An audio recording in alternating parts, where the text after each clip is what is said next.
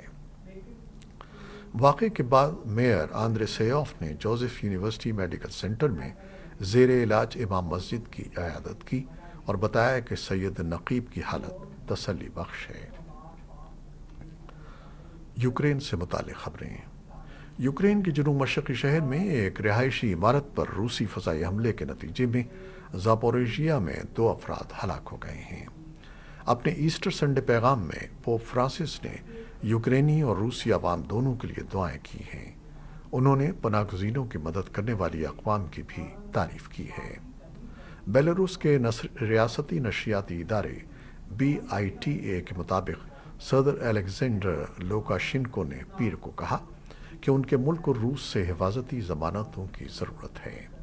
Lukashenko نے روسی وزیر دفاع سرگئی شوئیگو کی بیلاروس آمد کے موقع پر یہ بات کہی۔ بیلٹا کے مطابق لوکاشینکو نے گزشتہ ہفتے روسی صدر ولادیمیر پوٹن کے ساتھ اپنی بات چیت کا حوالہ دیتے ہوئے کہا کہ دونوں رہنماؤں نے بیلاروس کی جانب جارحیت ہونے کی صورت میں روس کی طرف سے بیلاروس کو تحفظ فراہم کرنے کی ضرورت پر تبادلہ خیال کیا۔ پوٹن نے گزشتہ ماہ اعلان کیا تھا کہ روس بیلاروس میں ٹیکٹیکل جوہری ہتھیار تعینات کرے گا۔ یوکرین کی فوج نے اتوار کو اطلاع دی کہ یوکرین کے 2 صوبے شمال مشرق میں خارکیف اور جنوب مشرق میں زاپوریژیا پر اختتام ہفتہ روسی میزائلوں اور راکٹوں اور توپ خانے نے حملہ کیا۔ ایرانی خبر رساں ایجنسی تسنیم کے مطابق سعودی عرب میں اپنا سفارت خانہ کھولنے کے انتظامات کا جائزہ لینے کے لیے ایرانی ٹیم ممکنہ طور پر منگل کو ریاض پہنچے گی۔ اس سے قبل ہفتے کے روز سعودی عرب کا تکنیکی وفد صورتحال کا جائزہ لینے کے لیے تہران پہنچا۔ سفارت خانے دوبارہ کھولنے کا اعلان گزشتہ ہفتے بیجنگ میں ایرانی اور سعودی وزرائے خارجہ کی ملاقات کے بعد سامنے آیا۔ مقامی حکام نے پیر کو بتایا کہ فرانس کے ایلپس کے پہاڑی سلسلے میں اتوار کو برفانی تودہ گرنے سے مرنے والوں کی تعداد 6 ہو گئی ہے، جن میں 2 پہاڑی رہنما بھی شامل ہیں۔ حکام کے مطابق پیر کی تلاش کے دوران 6 شخص کی لاش ملی ہے، جبکہ ایک شخص کو معمولی زخموں کے ساتھ ہسپتال لے جایا گیا۔ تاہم 8 افراد اس حادثے سے محفوظ رہے۔ متاثرین کی شناخت کے بارے میں تفصیلات فراہم نہیں کی گئیں۔ یہ تھیں وہ خبریں جو فیس بک لائیو پر ہم نے آپ کے لیے پیش کی۔ ہماری ویب سائٹ، یوٹیوب اور پوڈ کاسٹ پر یہ بلیٹن آپ کے لیے پوسٹ کر دیا جاتا ہے۔ آپ ہمارے بلیٹن کو شیئر کرتے ہیں اور اپنے کمنٹس میں اپنی محبتوں کا اظہار کرتے ہیں، جس کے لیے ہم آپ کے بے حد ممنون ہیں۔ ہمارے ان کاوشوں کو آپ سراہتے ہیں، ان کو سراہتے رہیے گا۔ کیمرامین سید اصفر امام اور قذافی بابر کے ساتھ قمر عباس جعفری ہمارے نیوز ایڈیٹر تھے، ان کے ساتھ خالد حمید کو بھی اجازت دیجیے گا۔ اللہ حافظ۔